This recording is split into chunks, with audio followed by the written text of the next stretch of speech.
Hello there, everybody. Welcome. Thanks for being here.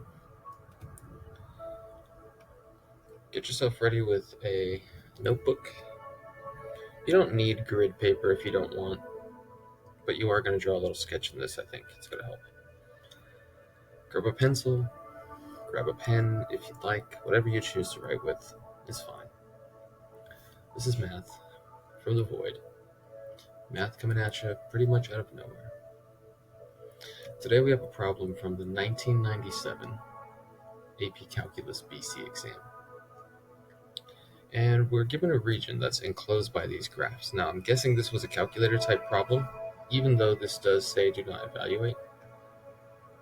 We'll most likely need some calculator just because ln is normally not something that we know the values of off the top of our head, except for a few very nice values. Cosine, on the other hand, we're pretty familiar with it, but if we need these to intersect in any way, it's going to get messy.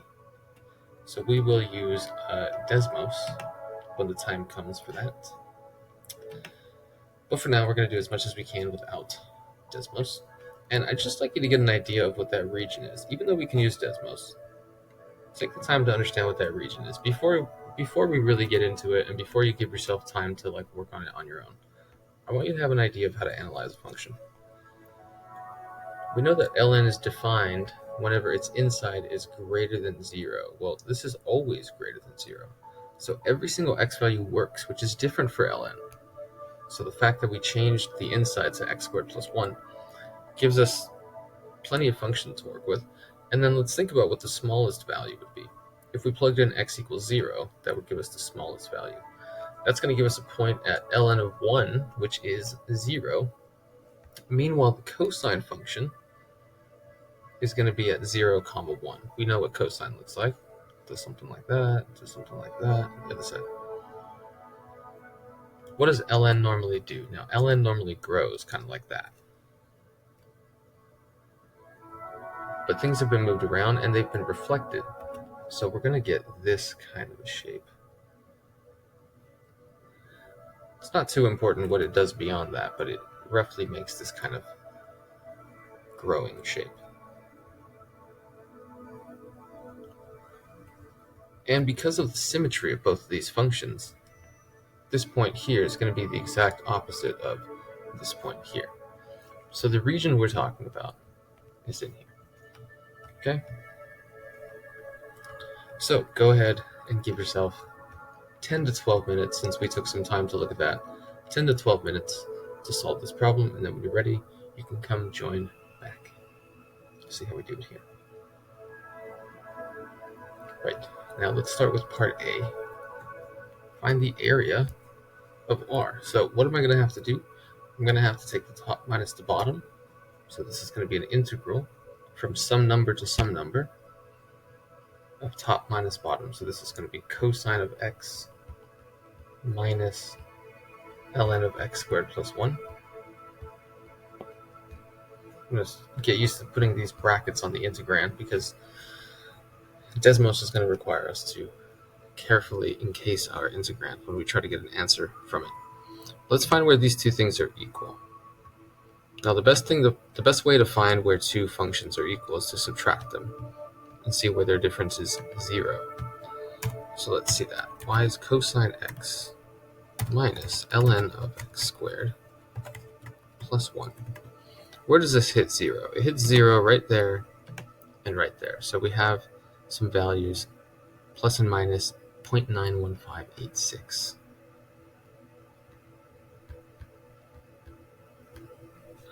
All the way to positive 0.91586. Now I could just go from 0 to 0.91586 and multiply by 2, but since we're using Desmos, we might as well just integrate it quite simply. 91586 to positive 0.91586. Let's take this and make sure it's in parentheses. And there we go. We have 1.16785.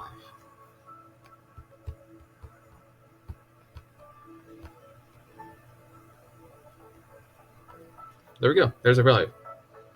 Pretty easy, right? Find the area. No units required. Let's move on to part B. Part B wants us to write an expression involving one or more integrals, so we just have to write it, that gives the length of the boundary. Okay, so we want the length of this red portion, and we also want the length of this purple portion. So that's the length of a curve. Now, in order to do that, we're going to have to use the following.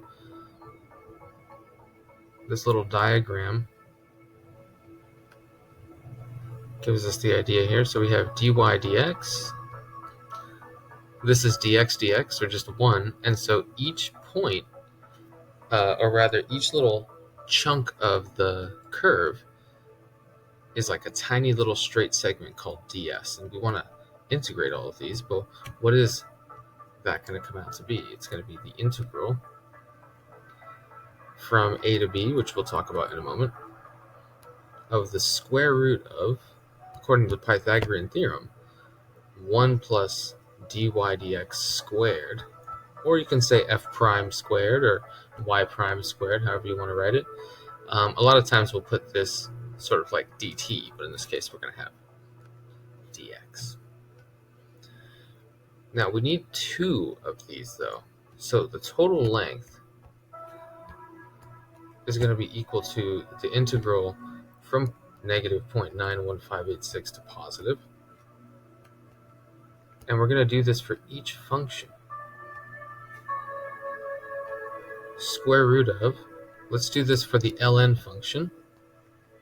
The derivative of the ln function, y prime, is just going to be 2x over x squared plus 1. So we're going to put that in. Don't forget to square it. This is dy dx squared. And then we also want the length of the curve for the cosine function there. So we're going to go from negative 0.91586 to positive 0.91586. And we're going to do the same, but we're going to use the derivative of cosine, which is negative sign. It's going to be squared, but we'll just let the calculator deal with all of that. Oh, actually, we're not going to let the calculator do a thing because they don't need us to evaluate it. They just need us to write it. So we wrote out what the formula is in general, and then we put both of these pieces together. If you had colors, you wanted to color code it, you could say like this is from the purple function and this is from the red function, or however you'd like to do that. Okay, pretty easy. Part C. The base of a solid is the region R. Each cross-section of the solid, perpendicular to the x-axis, is an equilateral triangle. Write an expression involving one or more integrals that gives the volume of the solid. Do not evaluate again. So let's just sketch the region again really quickly.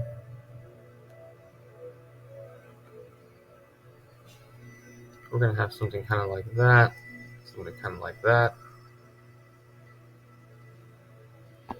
And what's going on here is that when we three-dimensionalize this,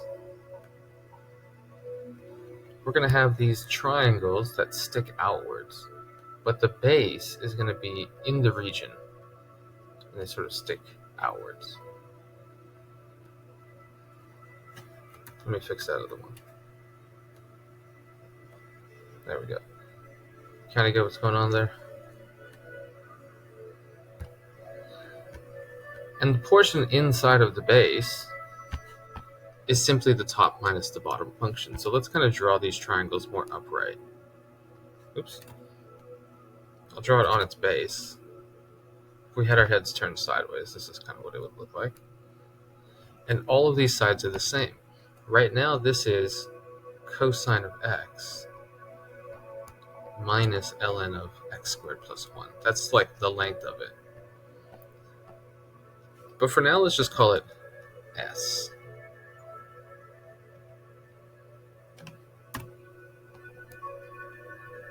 Because what we're going to do is we're going to describe the area of each of these triangles in terms of S. If we sort of cut this down the middle, since it's an equilateral triangle, this is now split into two 30, 60, 90 triangles. And let's see what the dimensions of that would be. If you remember your 30, 60, 90 triangles, you're in Calc 2 by now. This is going to be half of s, so therefore this is going to be half of s times root 3.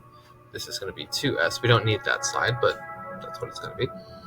So then the area of one of these triangles is going to be 1/2 base, which is s, times height, which is root 3 over 2 times s.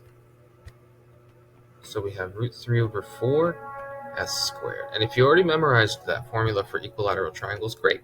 If you didn't, well, there you go. So let's plug in what s actually is.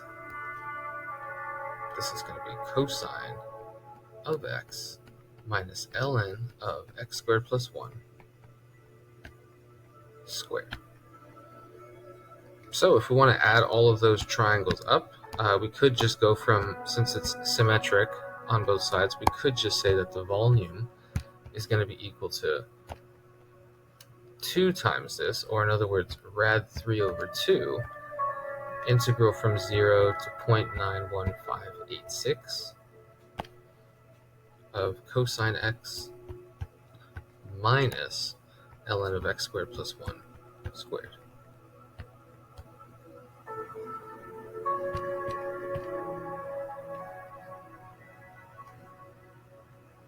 All right, and we don't need to evaluate. That is our complete answer.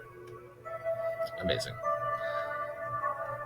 So, was it necessary for us to do this in the beginning, drawing this if we could just use Desmos? Not particularly, but I do want you to be prepared for a situation where you could do this by hand. It would just be a little tough. You need to be able to visualize the situation.